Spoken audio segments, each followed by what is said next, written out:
Dans la précédente vidéo, je vous emmenais pêcher avec moi sur la côte ouest de la Norvège, tandis que Virginie et Célestine étaient parties faire du kayak. On vous dévoilait un super bon plan pour prendre sa douche et faire les machines à un prix ridiculement bas avant de prendre la direction de Bergen, la ville aux 7 collines. On terminera sur un spot en dehors de la ville où on rencontrera un Norvégien qui nous emmènera pêcher sur son bateau.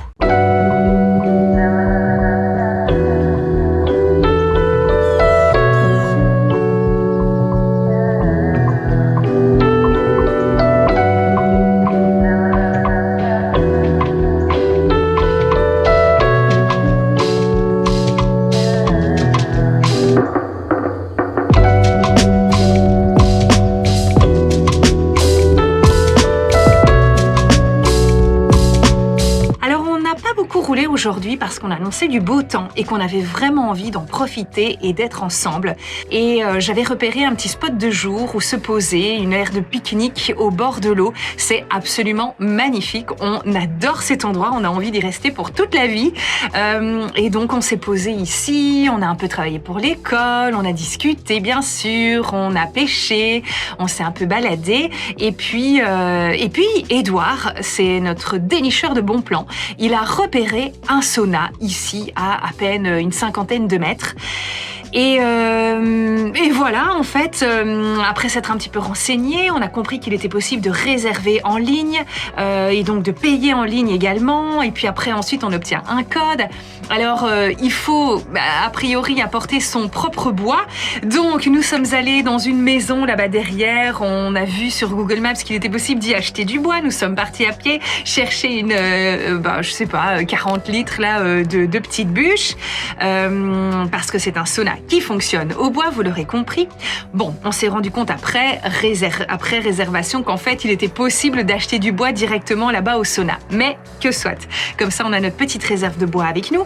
On s'apprête à vivre cette première expérience pour nous en Norvège, du sauna au bord de l'eau, un vrai sauna nordique au bord de l'eau, et donc de profiter ensuite pour faire un petit plongeon dans la mer. On a super hâte de vivre ce moment ensemble.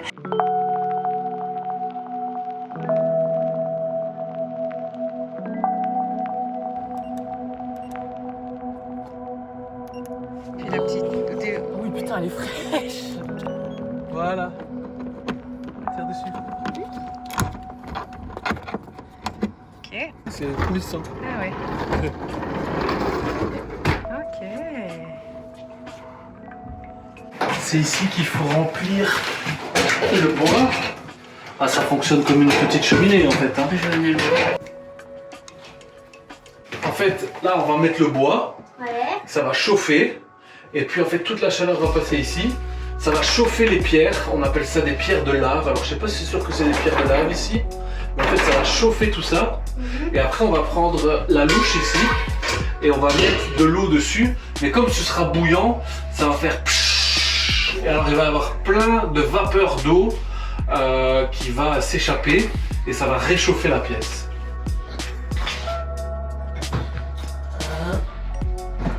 Je vais utiliser la technique de Ramsès. C'est un Égyptien qui m'a appris ça une fois quand on était au Congo. Et on se battait contre des gens des îles Fidji. Et il m'a dit, fais ça pour allumer un feu. C'est imbattable. Donc voilà. On apprend de ses expériences. C'est pour ça que si ça monte à 90, on ouvrira un peu. Hein. Parce que 70, c'est déjà bien. C'est déjà très très bien. Ça, c'est du bois que vous avez acheté ici? Ouais.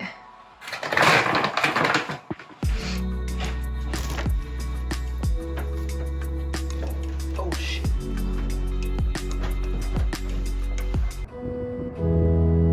L'attente a été longue, mais comme dans une élection papale, la fumée blanche a fini par apparaître. Pas de nouveau pape ici, mais bien un sauna bien chaud qui nous attend.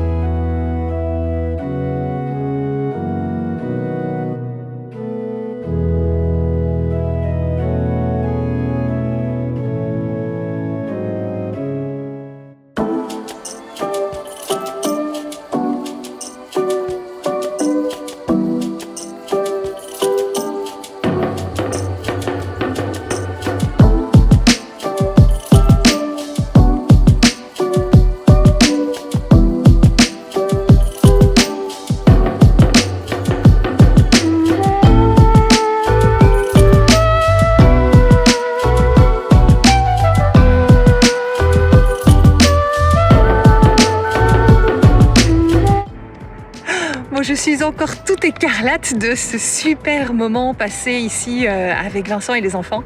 Franchement, je vous le conseille, c'était vraiment génial. Alors, pour vous donner quand même les informations au complet, donc j'ai réservé en ligne et vous devez payer à la personne. Donc, je n'ai pas compté Célestine parce que même si elle peut techniquement y aller sous la surveillance d'un adulte, mais c'est quand même pas conseillé pour des enfants si jeunes. Normalement, dans l'idéal, les saunas, c'est à partir de 16 ans. Donc, les garçons, finalement, en ont quand même profité et on était évidemment bien attentifs à eux. Donc, j'ai payé pour 4 personnes 370 NOK, c'est-à-dire un petit peu moins de 35 € et on disposait des lieux pendant 2 heures. À savoir que nous, on a dû lancer le sauna puisqu'il y avait eu personne avant. Donc, on a fait le feu et ça a pris à peu près 40 minutes pour que le sauna soit déjà à peu près à 60 degrés. Et puis on est monté jusqu'à presque 80. Et en fait, on n'a pas vu le temps passer parce que voilà, les enfants commençaient à pêcher, Victor à se baigner, le temps qu'on se mette en maillot, qu'on se prépare. En fait, le temps passe très très vite. Et puis après, on a alterné entre sauna, baignade. C'était vraiment très très chouette. C'est excellent pour la santé apparemment. Donc voilà, un super bon moment. Ah oui, et c'est ça aussi, c'est que vous devez apporter votre propre bois. Ça, je l'ai déjà dit tout à l'heure, je pense. Ou alors l'acheter ici, c'est également une option. Voilà, donc le sauna norvégien, c'est fait. En Norvège, c'est encore mieux. Et puis, ça nous donne des idées peut-être pour la suite. Qui sait, mais voilà, je ne vais pas en dire plus pour le moment. Faudra rester sur notre chaîne. Yeah. Bravo! Fait du bien? Allez ma chérie, saute chez maman. Vas-y. Saute dans les bras de maman. Bravo!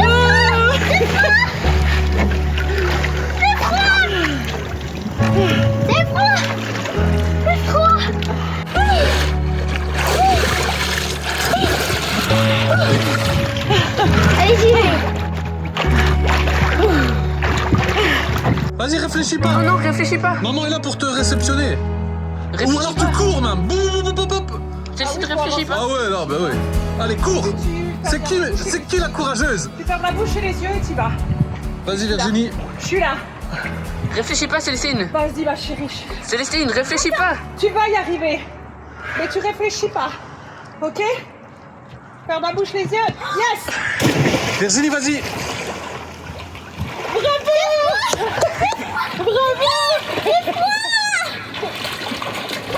Bravo! Alors? C'est froid.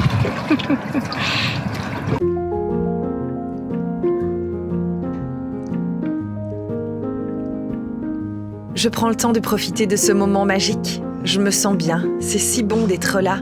Je mesure ma chance. Après cette année si difficile, la peur, les traitements, nous y sommes. Nous avons réussi. Nous avons retrouvé notre vie nomade, celle qui nous plaît tant. Comme quoi, il ne faut jamais perdre espoir et toujours se battre pour atteindre ses rêves.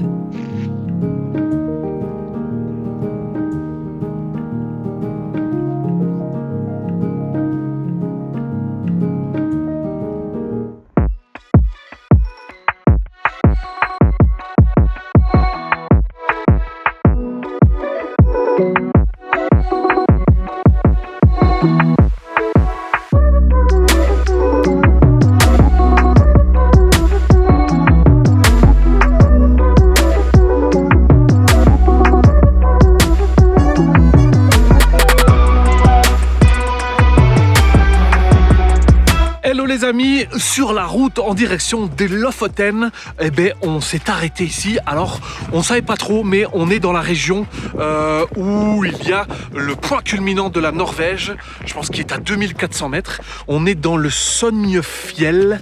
Je sais pas si je le prononce super bien, mais on a dormi ici à 1400 mètres d'altitude. Je peux vous dire qu'il caille. Alors, on pensait avoir des aurores boréales. Vu les nuages qu'on a eu cette nuit, ce sera pour une autre fois. On espère en voir, ça ce serait vraiment le top. Attention parce que c'est fort glissant. Alors ici ce matin je suis parti avec Célestine et Victor qui sont tout juste là. Et Mais voilà, on a vu un petit chemin dédié au 4x4. On va escalader tout ça parce qu'on a envie de voir ce qu'il y a derrière. Alors de l'autre côté, je vais vous montrer aussi, il y a un énorme glacier. Donc on est vraiment bien en altitude. Ici il y a une petite éclaircie, enfin pas vraiment une éclaircie, mais une petite trêve de pluie. Donc on en profite. Et puis j'ai pris mon drone et on va voir ce qu'il y a derrière. Parce que hier on en a pris plein la vue sur la route. Vraiment c'était juste incroyable.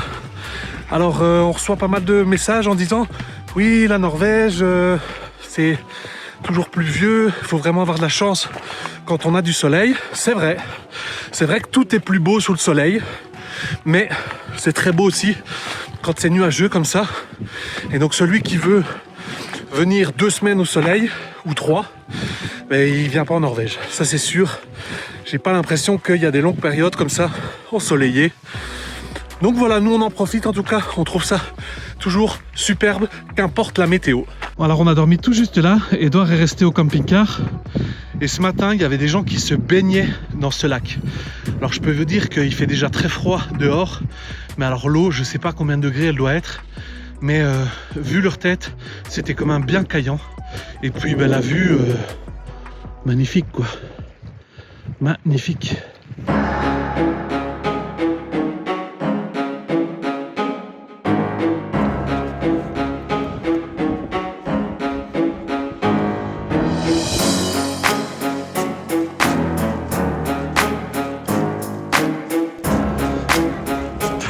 Attention de pas glisser hein. Alors c'est incroyable, mais il y a encore des neiges éternelles ici. C'est pour vous dire comment il fait froid toute l'année. Alors je suis en short, je sais pas, j'ai toujours cette petite tendance à croire qu'il va faire pas si froid que ça. Alors certes il n'y a pas le soleil, mais c'est pas pour ça qu'il fait vraiment froid. Et ici là, plus on avance et plus ça caillote sévère.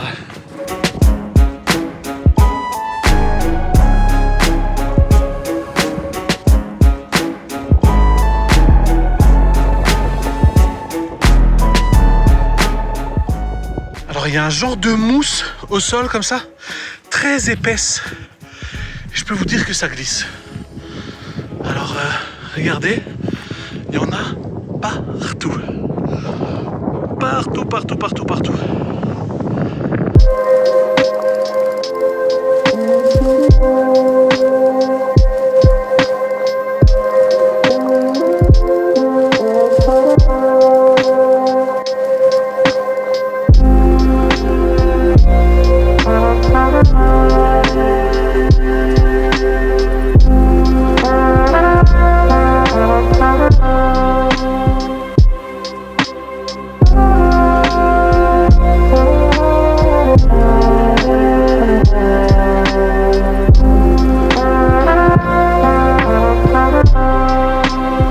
Bon, pour finir, Virginie et Edouard nous ont rejoints. L'appel de la nature était beaucoup trop forte. Alors, c'est pas l'appel de la météo ni de la chaleur, ça c'est sûr.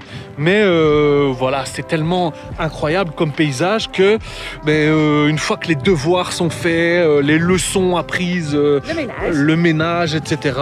Voilà, on en profite un peu. On sort pour s'oxygéner. Surtout qu'après, on a encore de la route puisque les Lofoten, en fait, c'est quand même bien haut. Alors c'est pas le Cap Nord, non, mais voilà, on doit quand même avancer et faire son lot de kilomètres par jour si on veut un jour arriver au Lofoten. Alors Virginie, dis-nous un coup, quelles chaussures de randonnée tu as pris aujourd'hui ? Eh bien, je suis équipée d'une paire de chaussures. En tout cas, voilà, elles sont très aérées, très agréables. À porter avec des chaussettes bien chaudes, par ces températures, c'est mieux. Et puis comme ça, si on plonge son pied dans l'eau, on a les pieds mouillés, mais un peu moins vite. Ouais, voilà, j'ai mes Birkenstock. Moi, je savais pas qu'ils étaient partis à l'assaut de la montagne. Je croyais qu'ils étaient juste allés là, un peu au bord du lac. Donc, je me suis dit, avec mes sandales de rando, ça ira. C'est pas l'idéal. Non, franchement, c'est pas l'idéal. Le sol a l'air glissant, il l'est. Donc, il faut faire gaffe. Et dans l'idéal, toujours être équipé de bonnes chaussures de randonnée.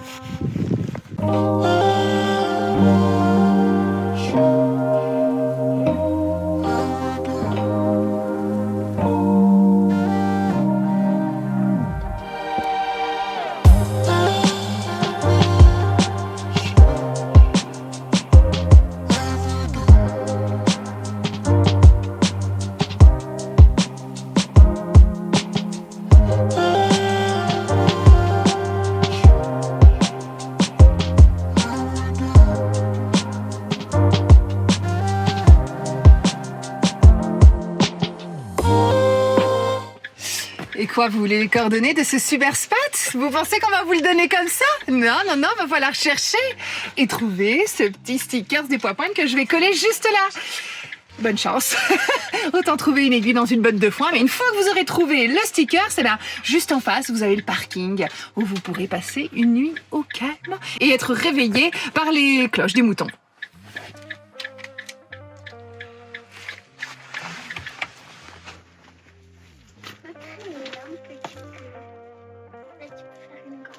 Ou un looping.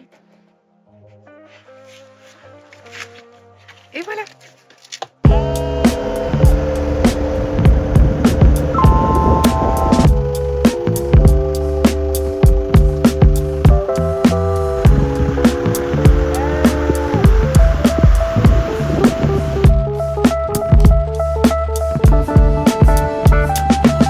Encore sous le charme de ces paysages montagneux et des glaciers majestueux, nous entamons la descente vers la civilisation.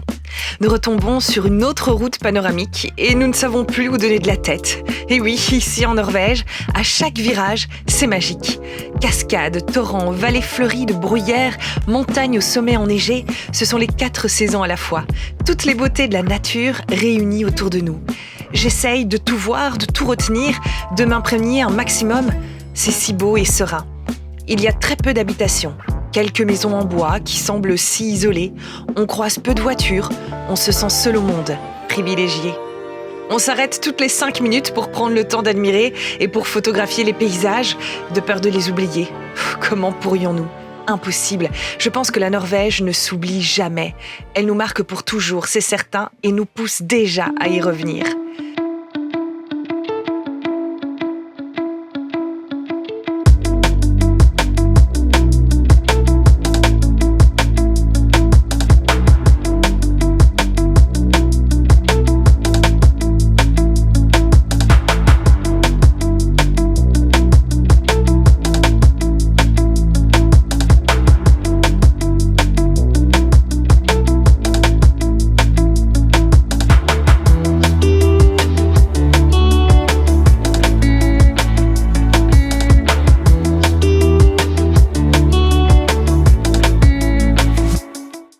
Le temps est fort changeant, tantôt une éclaircie, juste après, une brume presque mystique s'installe au-dessus de la rivière, conférant une atmosphère mystérieuse et magique.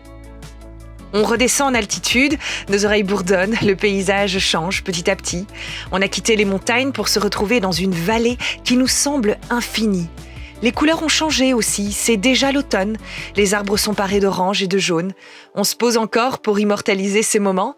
C'est alors qu'on a la chance de voir, au loin, nos premiers élans.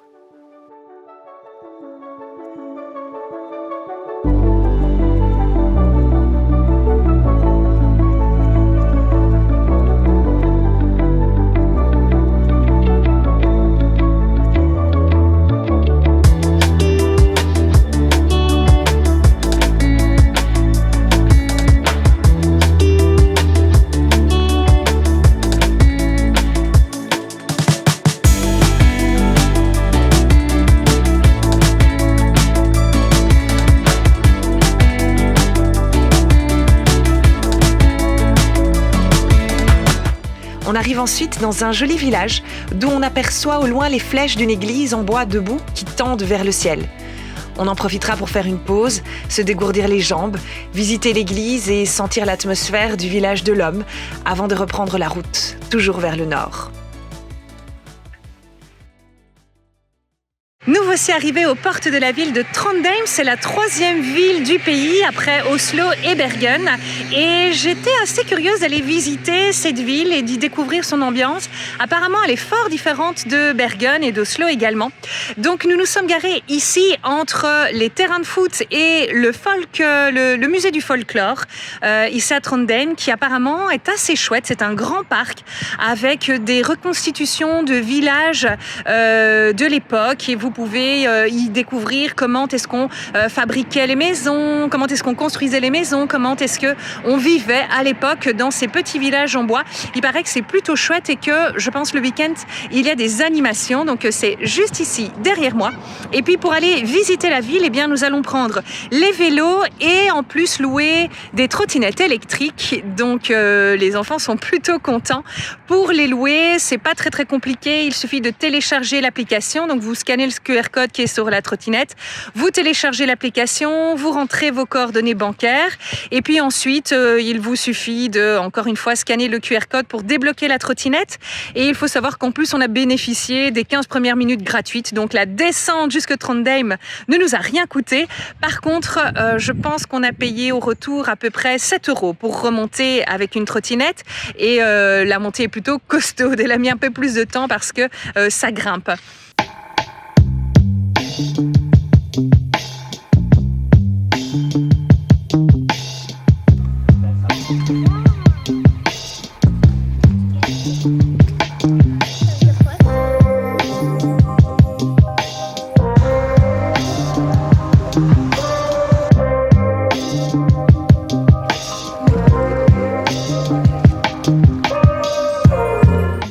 C'est une ville vraiment agréable. Il faut dire qu'en plus aujourd'hui il fait beau, il fait même chaud ici. Donc c'est très chouette de flâner dans les ruelles pavées et de découvrir tous les centres d'intérêt de cette ville. Entre autres la majestueuse cathédrale de Nidaros qui est en pierre et qui est vraiment incroyable. Elle est très belle déjà rien que de l'extérieur. Nous n'y sommes pas rentrés mais il paraît que l'intérieur est magnifique également. Et puis baladez-vous aux alentours de la cathédrale. Il y a une ambiance toute particulière avec le cimetière qui se trouve autour et les tombes fleuries. Ensuite, il faut absolument passer par le fameux pont de Gamle-Bibro, j'espère que je le prononce bien, qui est d'époque, qui est tout à fait charmant et qui permet l'entrée dans le village en bois de Banklandet, si je me trompe pas. C'est un peu le Briggen de Bergen. Donc c'est le village en bois typique au bord de l'eau, des anciennes maisons de pêcheurs. C'est très joli. Ça a beaucoup de charme. C'est très coloré. Il y a plein de petits cafés et des petites boutiques pour se poser, pour faire des petits achats de souvenirs. Et puis ensuite, on est allé se promener à l'intérieur de la ville, le long des quais, qui sont pas mal animés. Beaucoup de restaurants. On est en journée, donc il fait quand même un peu calme, mais je suis sûre qu'en soirée, ça doit être plus animé. Et puis voilà, on est repassé par le centre où il y a bien sûr des boutiques encore et pas mal de restaurants. Et puis on aime bien aussi passer par les quartiers résidentiels et de voir un petit peu les maisons, comment les gens vivent ici. C'est plutôt agréable. Donc voilà, Trondheim, c'est fait. Et maintenant, se pose à nous un grand dilemme. En fait, on hésite vraiment entre tracer vers les Lofoten, à savoir qu'on a à peu près 10 heures de route. C'est quand même beaucoup, parce que là, on a déjà pas mal roulé depuis Bergen. Et puis en fait on hésite, on se demande si c'est vraiment ce qu'on veut, si on n'a pas envie plutôt de profiter. On a un peu la sensation en traçant comme ça de louper plein de choses, plein de super beaux endroits. D'un autre côté, les Lofoten c'est tellement mythique qu'on ne sait pas trop. On est vraiment perdu entre l'envie d'aller découvrir cet endroit très mythique et puis charismatique et photogénique, mais qui est très loin et qui va nécessiter beaucoup d'heures de route. Et puis l'autre mode de vie plus relax où on avance cool à notre aise, où on découvre des endroits qui sont pas forcément touristiques et pas forcément hyper recherchés, mais qui sont très agréables quand même. Donc voilà, c'est déjà arrivé plusieurs fois pendant nos voyages qu'on se retrouve dans cet état d'esprit d'hésiter entre deux modes de voyage. Est-ce que ça vous est déjà arrivé à vous aussi ? Est-ce que parfois vous doutez un peu de ce que vous avez envie ? Est-ce que vous êtes attiré par tous ces lieux tellement attractifs ? Attractif et attiré, voilà, j'ai dit ça dans la même phrase. Et parfois, est-ce que vous vous dites que tout compte fait, vous avez quand même envie de profiter de la vie nomade sans pour autant chercher les endroits typiques ?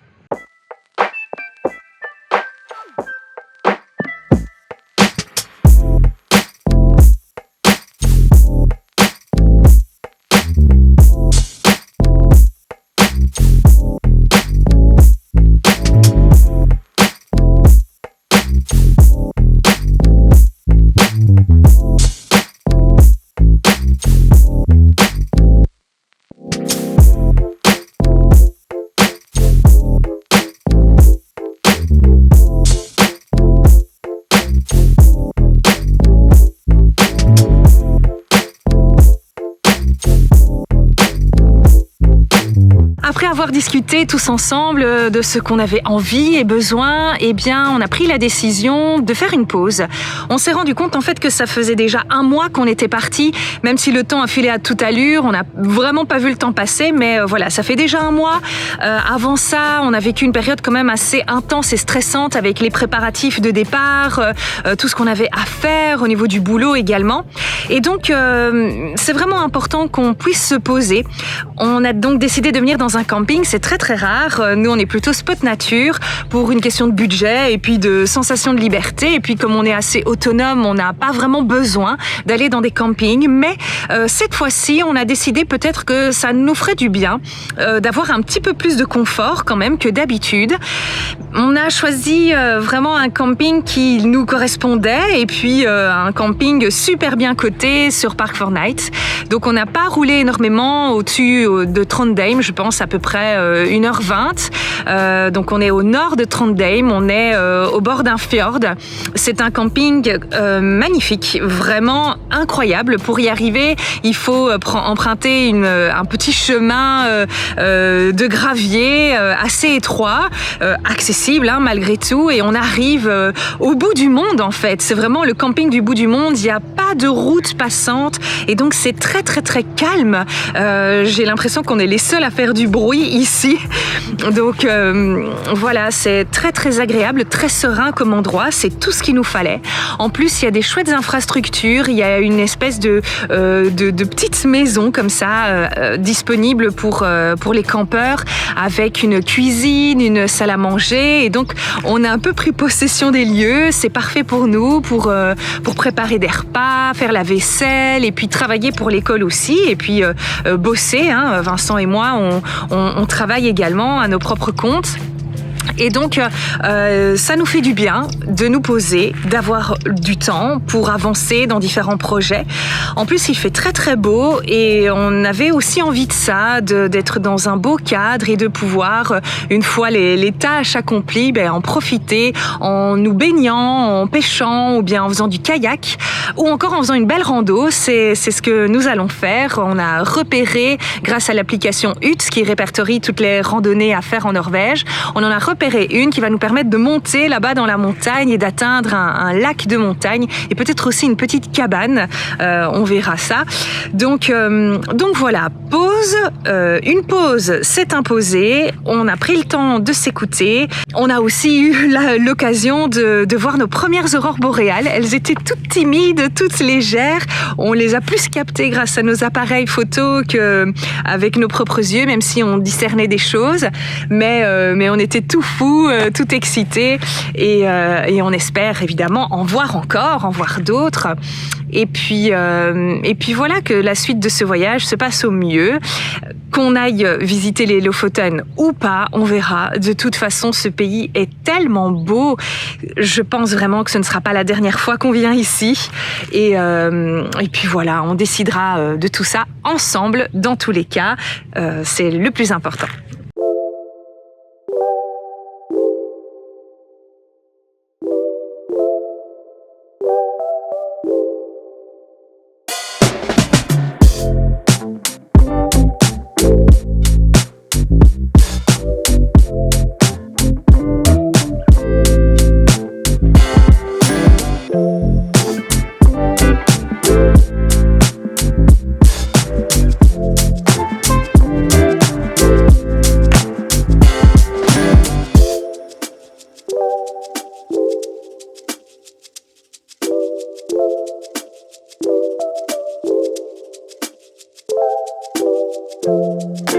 Thank you.